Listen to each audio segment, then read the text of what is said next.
Welcome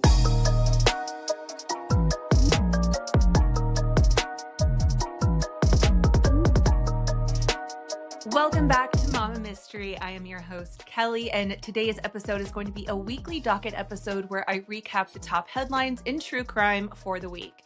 If you're watching on YouTube, I did wash this sweatshirt before I recorded today because I know I wore it in my last video, but listen. It is my favorite sweatshirt. You can get it on TikTok shop. Let me know if you want the link. But anyway, we've got a lot to cover. It was almost hard to narrow down the stories. I kind of felt like I could include them all for like a 2-hour long podcast, but we don't really have time for that. So we're going to dive in with the first story of this week, which is a huge one out of Austin, Texas. The yogurt shop murders. The breakthrough DNA identifies a suspect after 34 years. Now, on December 6th of 1991, we're going to back up so I can tell you kind of a little about what really happened here. But Austin, Texas was shaken to its core by one of the most horrific crimes in the city's history. 4 teenage girls, Jennifer Harbison, her sister Sarah, and their friends Eliza Thomas and Amy Ayers, were found murdered inside of an I Can't Believe It's Yogurt shop. That night, the shop was set on fire, and when firefighters arrived around 11:47 p.m., they put out the flames only to uncover the bodies of the 4 girls. The girls had been bound, gagged, and shot execution style. Their bodies had also been set on fire. The youngest, Amy, had been shot twice, and tragically, evidence suggests that she was still alive when the fire began. Now, for years, investigators struggled to make sense of what happened. At first, it looked like a robbery gone wrong. There was cash missing from the register, but the level of violence and the way that the girls were killed made it seem far more personal. By the late 1990s, police turned their focus to 4 local men: Michael Scott, Robert Springsteen, Maurice Pierce, and Forrest Wellborn. 2 of them, Michael Scott and Robert Springsteen, gave confessions under heavy interrogation. Their stories conflicted, and both later recanted, saying that their confessions had been coerced, which is something we've seen before. Now, despite the problems with their confessions, Michael Scott and Robert Springsteen were convicted in 2001 and 2002. One received a life sentence and the other a death sentence. But DNA testing told a different story. Evidence from the crime scene didn't match any 4 of the men. After years of appeals, both convictions were thankfully overturned by 2009. The case went cold once again, leaving families devastated and the city without answers. And the break finally came more than 3 decades later. In 2024, HBO released a docuseries which reignited public interest in the case. Behind the scenes, detectives were re-examining old evidence with new technology. Advances in DNA testing and forensic genealogy pointed them towards a new name: Robert Eugene Brashers. Now, Brashers was a Missouri man with a long history of violence, including burglaries, rapes, and murders across multiple states. So let's not mince words. He was a serial killer, a mass murderer, and a rapist. Now, in 1999, police noticed that a stolen vehicle was parked in a Super 8 motel parking lot in Kennett, Missouri. After talking with employees, police discovered Robert Brashers was there with his family and that they had arrived in that stolen vehicle. So police broke down the door to their room and found Robert hiding under a bed with a loaded gun. When they tried to arrest him, he opened fire on them, so the police were forced to retreat, go back outside. Meanwhile, he essentially holds his whole family hostage: his wife, daughter, and 2 stepdaughters. The police brought in negotiators, and after about 4 hours, he released the hostages and then shot himself in the head. He actually didn't die right away. He was taken to the hospital and lived for about 6 days until he ultimately died from his injuries. Now, fast forward decades later, and his DNA has now been linked directly to the yogurt shop crime scene. On September 26, just last week, it was announced that DNA connected Robert to the yogurt shop murders.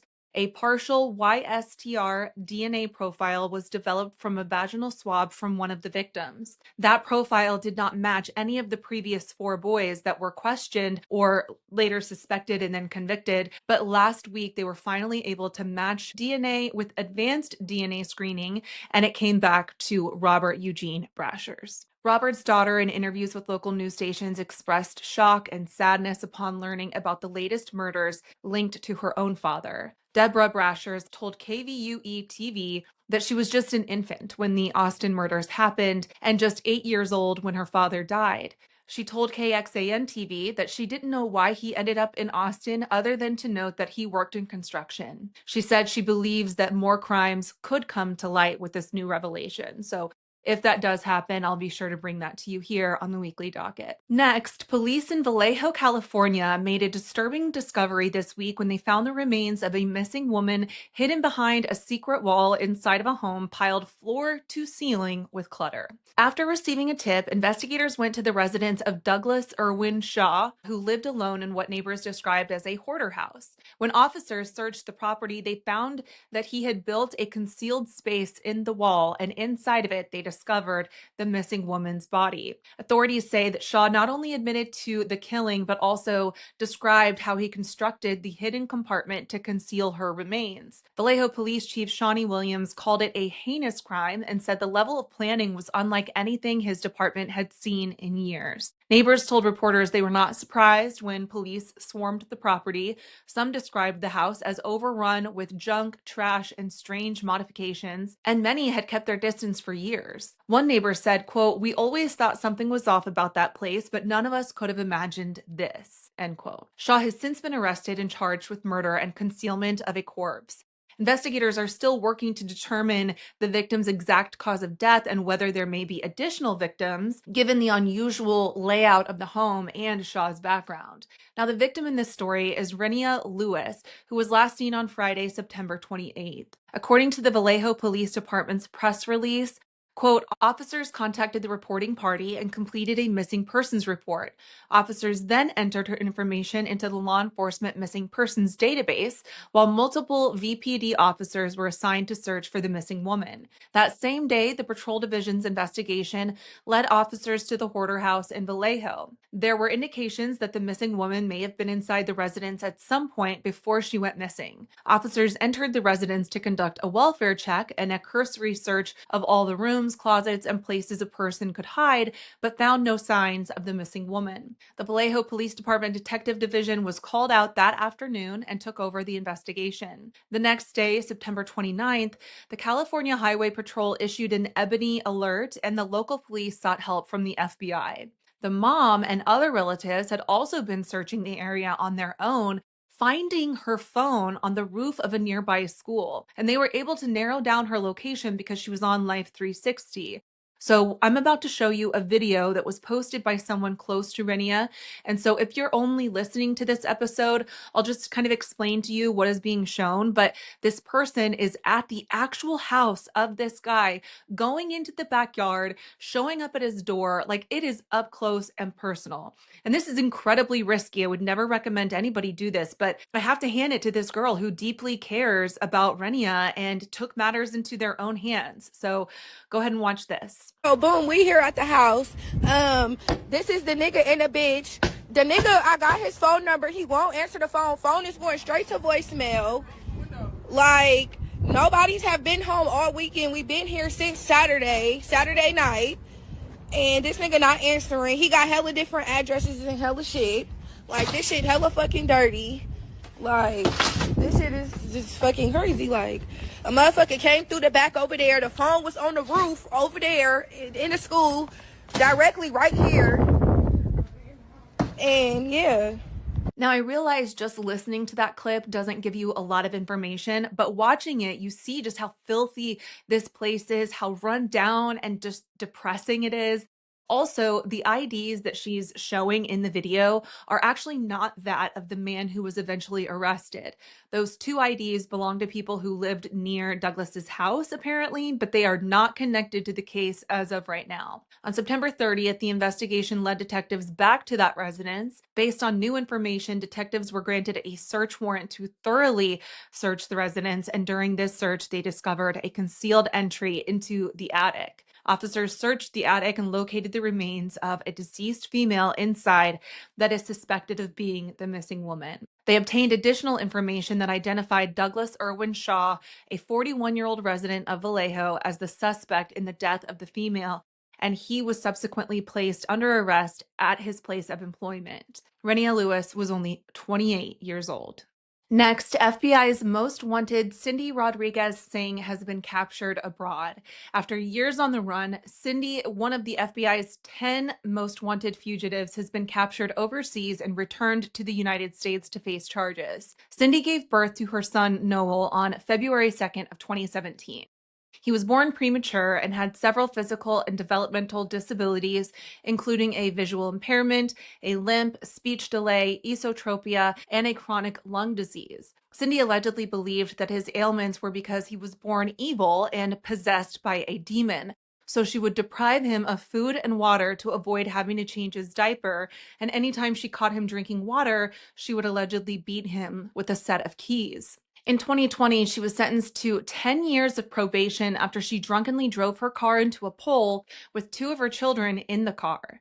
Between 2020 and 2021, three of her kids, including little Noel, were placed with a foster family before being returned to Sydney. By fall of 2022, Noel had not been entered into compulsory schooling and lapsed scheduled doctor's appointments beginning in July of 2022. Apparently, Cindy had once asked an acquaintance to borrow their child for a medical visit during this time.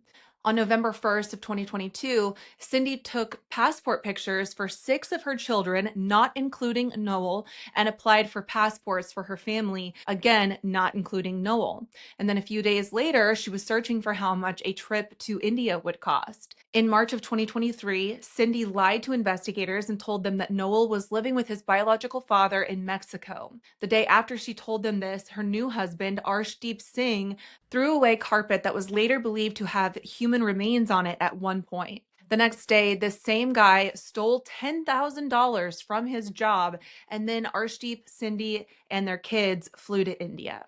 Noel was not on that flight. For years, Cindy managed to evade capture, living under assumed identities and moving between different cities abroad.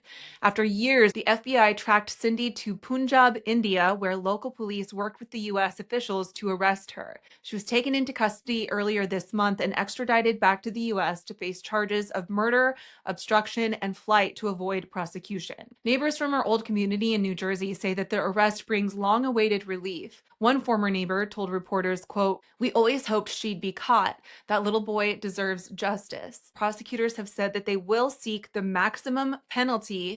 Her bond has been set at $10 million. She is charged with capital murder in Texas, even though Noel has never been found. Our last story takes us to Michigan when a Sunday worship service turned into tragedy in Grand Blanc Township when a gunman launched a coordinated attack on a Mormon church. On the morning of Sunday, September 28th, Thomas Jacob Sanford, 40 years old, drove his pickup truck through the front doors of the Church of Jesus Christ of Latter-day Saints. After crashing through the wall, Sanford opened fire with an assault-style rifle and then set parts of the church on fire using gasoline.